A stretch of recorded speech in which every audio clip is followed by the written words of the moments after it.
Hello, ನಾನು doctor Nandini. ಇವತ್ತು ಮೊದಲನೇ 3 ತಿಂಗಳು ಅಂದರೆ ಫಸ್ಟ್ ಟ್ರೈಮಿಸ್ಟರ್ ಅಂತ ಹೇಳ್ತೀವಿ ಅಥವಾ ಮೊದಲನೇ ತ್ರೈಮಾಸಿಕ ಅಂತ ಹೇಳ್ತೀವಿ ಪ್ರೆಗ್ನೆನ್ಸಿಯಲ್ಲಿ. ಅದ್ರದ್ದು ಆ 3 ತಿಂಗಳಲ್ಲಿ ಏನೇನು ಟೆಸ್ಟ್ಗಳು ಮಾಡ್ಬೋದು, ಅದರಲ್ಲೂ ಮಗುವಿಗೆ ಜೆನೆಟಿಕ್ ಪ್ರಾಬ್ಲಮ್ಸ್ ಇದೆಯಾ ಅಂತ ಟೆಸ್ಟ್ ಮಾಡೋದಕ್ಕೆ ಏನೇನು ಟೆಸ್ಟ್ಗಳು ಮಾಡ್ಬೋದು ಅನ್ನೋದನ್ನು ಅದ್ರ ಬಗ್ಗೆ ಮಾತಾಡೋಣ. ಯೂಶ್ವಲಿ ಮೊದಲನೇ 3 ತಿಂಗಳಲ್ಲಿ ನಾವು LT ಸ್ಕ್ಯಾನ್ ಅಂತ ಮಾಡ್ತೀವಿ. ಅದು 11ರಿಂದ 13ನೇ ವಾರದಲ್ಲಿ ಮಾಡ್ತೀವಿ. ಎರಡನೇದು ಅದ್ರ ಜೊತೆಯಲ್ಲೇ ಕಂಬೈನ್ ಆಗಿ ಒಂದು ಡಬಲ್ ಮಾರ್ಕರ್ ಟೆಸ್ಟ್, ಅಂದರೆ ಅದು ಬ್ಲಡ್ ಟೆಸ್ಟ್ ಇರುತ್ತೆ. ಅದನ್ನು ಕಂಬೈನ್ ಮಾಡಬೇಕಾಗತ್ತೆ. LT ಸ್ಕ್ಯಾನ್ ಮಾಡಿದಾಗ ಅದ್ರ ಜೊತೆ ಕಂಬೈನ್ ಮಾಡಿ ಬ್ಲಡ್ ಟೆಸ್ಟ್ ಮಾಡ್ತೀವಿ. ಅದನ್ನು ಡಬಲ್ ಮಾರ್ಕರ್ ಟೆಸ್ಟ್ ಅಂತ ಹೇಳ್ತೀವಿ ಅಥವಾ ಡ್ಯುಯಲ್ ಮಾರ್ಕರ್ ಟೆಸ್ಟ್ ಅಂತ ಹೇಳ್ತೀವಿ.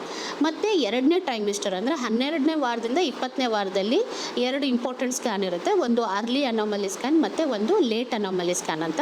ಅರ್ಲಿ ಅನಾಮಲಿ ಸ್ಕ್ಯಾನ್ 10ನೇ ವಾರದಿಂದ 18ನೇ ವಾರದೊಳಗೆ ಮಾಡ್ತಾರೆ.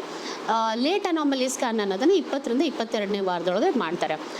ಇದ್ರ ಜೊತೆಯಲ್ಲಿ ಇನ್ನೂ 2 ಟೆಸ್ಟ್ 2ನೇ ಟ್ರೈಮಿಸ್ಟ್ರಲ್ಲಿ ಮಾಡ್ಬೋದು. ಒಂದು NIPT ಅಥವಾ NIPS ಅಂತ ಹೇಳ್ತೇವೆ, ನಾನ್ ಇನ್ವೇಸಿವ್ ಪ್ರಿನೇಟಲ್ ಟೆಸ್ಟಿಂಗ್ ಅಥವಾ ನಾನ್ ಇನ್ವೇಸಿವ್ ಪ್ರಿನೇಟಲ್ ಸ್ಕ್ರೀನಿಂಗ್ ಅಂತ ಹೇಳ್ತೀವಿ.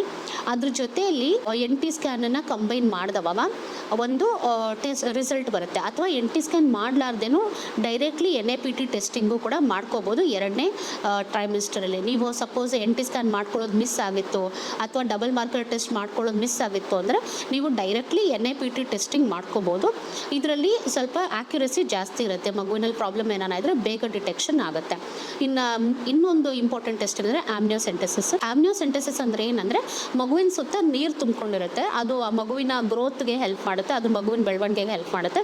ಸೊ ಆ ನೀರಿಂದ ಸ್ಯಾಂಪಲ್ನ ತೆಗೆದುಬಿಟ್ಟು ಲ್ಯಾಬ್ಗೆ ಕಳಿಸ್ಬಿಟ್ಟು ಅದನ್ನು ಟೆಸ್ಟಿಂಗ್ ಮಾಡ್ತಾರೆ. ಮಗುವಿನಲ್ಲಿ ಏನಾದರೂ ಜೆನೆಟಿಕ್ ಸಿಂಡ್ರೋಮ್ಸ್ ಇದ್ದರೆ ಅದರಲ್ಲಿ ಅದನ್ನು ಡಿಟೆಕ್ಷನ್ ಮಾಡಲಾಗ್ತದೆ, ಅದನ್ನು ಟೆಸ್ಟಿಂಗ್ ಮಾಡ್ತಾರೆ. ಯೂಶಲಿ ಆಮ್ನಿಯೋಸೆಂಟೆಸಿಸ್ ಅಂದರೆ ಮಗುವಿನ ಸುತ್ತ ಇರೋ ನೀರನ್ನು ತೆಗೆದು ಟೆಸ್ಟ್ ಮಾಡೋದ್ರಲ್ಲಿ 100% ನಿಖರತೆ ಇರುತ್ತೆ. ಆ ಟೆಸ್ಟಿಂಗಲ್ಲಿ 100% ಗೊತ್ತಾಗುತ್ತೆ ಏನು ಪ್ರಾಬ್ಲಮ್ ಇದೆ ಮಗುವಿಗೆ ಅಂತ.